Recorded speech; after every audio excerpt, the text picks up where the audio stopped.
السلام علیکم بچوں، آج ہم خط کشیدہ الفاظ کی تذکیر و تانیث کو مد نظر رکھتے ہوئے مختلف فعل لکھ کر جملے مکمل کریں گے۔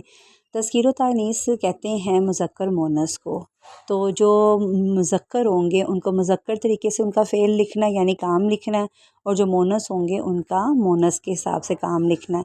ثنا تیزی سے ڈیش اور مقابلہ جیت لیا، ثنا تیزی سے بھاگی اور مقابلہ جیت لیا، ٹھیک ہے، یہ بھاگی جو ہے فعل ہے، کام ہے۔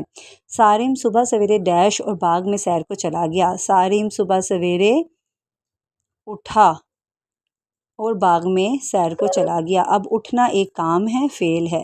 شیر زور سے ڈیش تو سب جانور ڈر کے مارے اپنی اپنی جگہوں پر دبک گئے، تو دھارا، ٹھیک ہے، شیر زور سے دھارا تو سب جانور ڈر کے مارے اپنی اپنی جگہوں پر دبک گئے۔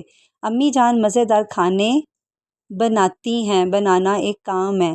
راشد روز ورزش کرتا ہے، بلی دیوار سے صحن میں ڈیش اور چوزا لے اڑی، بلی دیوار سے صحن میں اتری اور